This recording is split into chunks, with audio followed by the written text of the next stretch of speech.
Society of St. Pius X, British Columbia. Nothing new under the sun.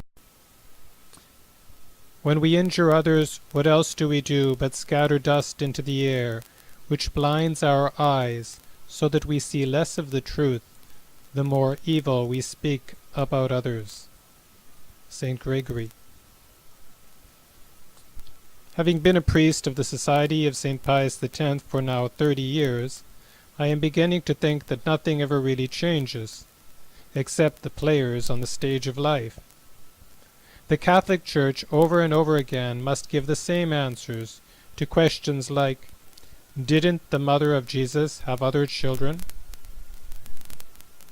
So too, we in the Society of St. Pius X must reply over and over again to the same objections. Polish language bulletins of the Vancouver Archdiocese have recently revived a few of them. So here we go again. Number 1. Aren't you guys excommunicated? About 35 years ago, with another seminarian, I was visiting the excavations under St. Peter's Basilica in the Vatican, and there we came across an American priest in lay clothes. "What order are you in?" he queried. We replied, "The Society of St. Pius X." He then interjected, "Aren't you guys excommunicated?" Indeed, that was the belief at the time, without foundation, of course, but always a good slur to cast on us. We answered, "No, we have never been excommunicated, nor as faithful Catholics have we done anything to merit excommunication. Our congregation has been unjustly dealt with by Rome." To see that all of this is true, one can still read the Apologia for Marcel Lefebvre, written at that very time. Here follow some other common objections to the Society of St. Pius X we heard back then and hear now. "But you don't believe in the Pope. You can't call yourselves Catholics." Not only do we believe in the Pope, we accept his authority and we consider him infallible under the conditions laid down by the First Vatican Council. We also believe in the office of the papacy and the long line of popes from St. Peter to Pope Francis. We believe that the Church is not a changing entity in constant evolution, but a mystical body spanning all ages. So we are indeed Catholics, united with the one universal Church around the world and throughout the ages, in its unchanging tradition. As Catholic teaching cannot change, if one pope contradicts another, we follow those popes most faithful to Catholic tradition, and warn of the novelties of those who have turned against sacred tradition. 3. But don't you guys reject Vatican II? Those teachings of Vatican II which agree with the Catholic faith of all time, we accept, as Archbishop Marcel Lefebvre did. New teachings of Vatican II opposed to Catholic tradition and in no way dogmatically binding, we find ourselves obliged, along with many serious Catholic thinkers, to reject outright. Vatican II is not a super dogma which all Catholics must believe. Anyone who tells you that is lying to you. 4.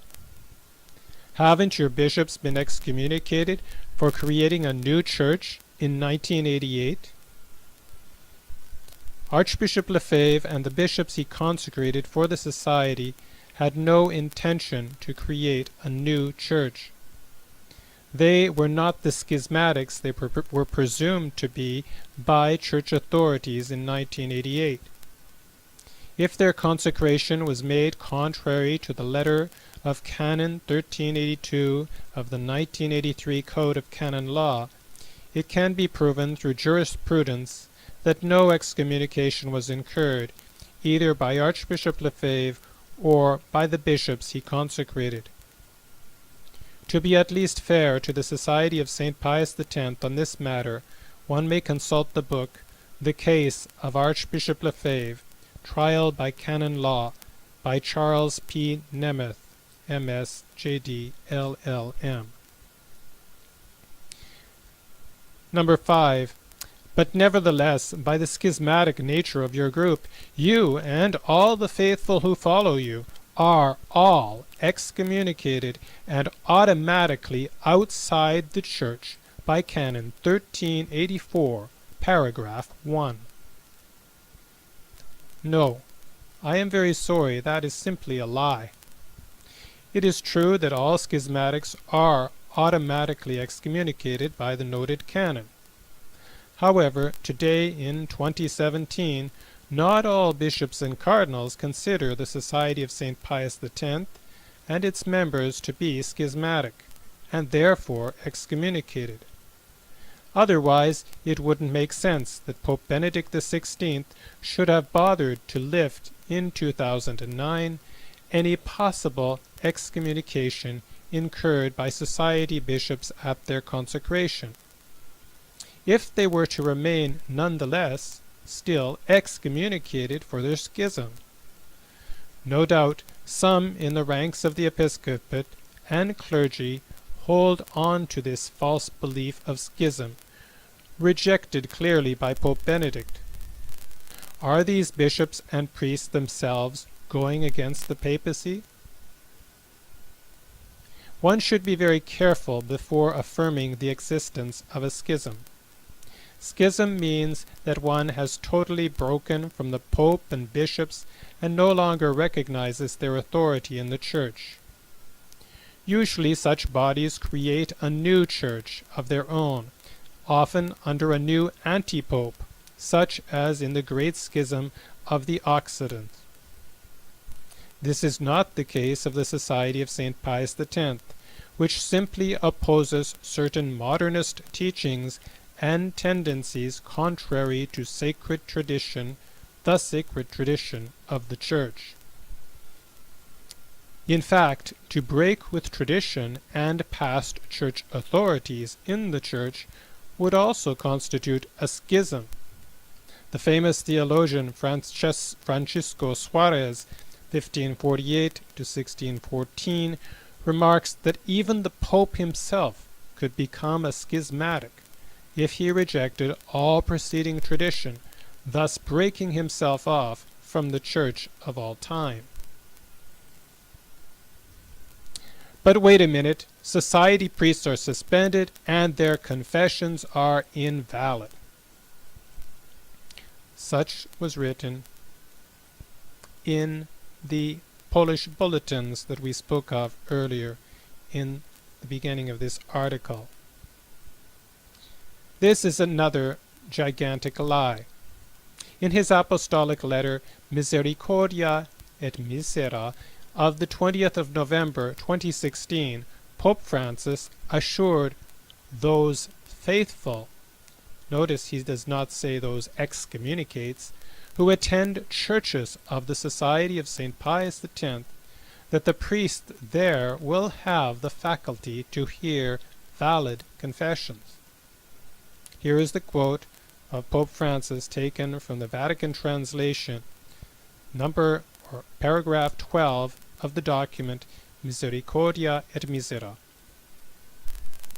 Quote, "For the Jubilee year I had also granted that those faithful who for various reasons attend churches officiated by the priests of the priestly fraternity of St. Pius X can validly and licitly receive sacramental absolution of their sins.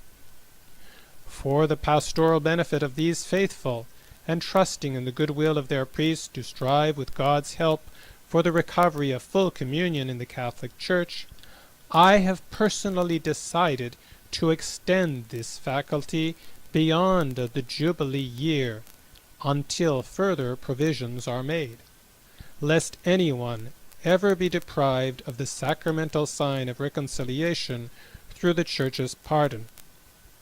End of quote. So, all confessions heard by priests of the Society of St. Pius X are in fact valid and licit too, based on the authority of the reigning sovereign pontiff. Previous to this decree, the society and priests associated with it have proven their confessions to be valid with regard to canon law. All of these can form a serious argument proving that the confessions are valid, or were valid back then, without the approval even of any pontiff. A more in-depth study on this subject can be presented upon a request to anyone requiring it. That which is invalid is the suspension of priests of the Society of St. Pius X. To be valid, a suspension requires that a grave sin be committed. These priests and bishops have always acted to defend Catholic tradition and truth. If sometimes they had to obey God rather than men, they had a precedent in the Apostles, Acts 5:29. Still, if society priests are suspended, that is the problem of the priests, not of the faithful. All Catholics may confess to these priests and fulfill their Sunday obligation by attending their Masses, as Canon 1248, paragraph 1 of the 1983 Code states. One can fulfill one's Sunday obligation by attending a Catholic Mass, Catholic rite of Mass. Pope Francis and other statements of Rome have verified these affirmations concerning confessions and the attendance at Mass. Finally, a note on the sin of slander, because the society is often slandered. A person's good name is his most precious, valuable possession. The Scriptures say a good name is to be chosen rather than great riches. Proverbs 22:1. Every man has a right to his good name. This right also belongs to every group, a family, a religious order, a business firm, a social organization, a city, or a nation. The sin of slander is committed when by lying one injures the good name of another.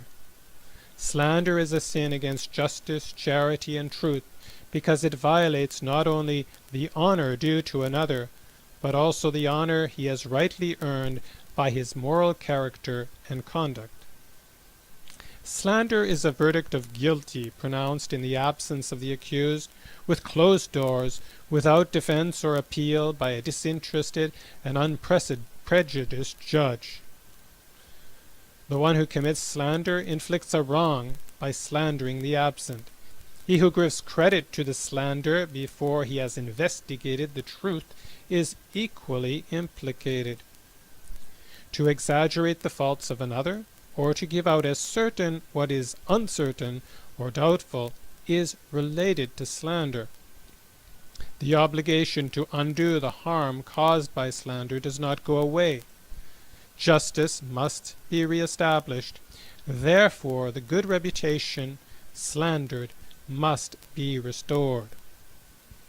Put away all malice, all guile, and insincerity, and envy, and all slander. 1 Peter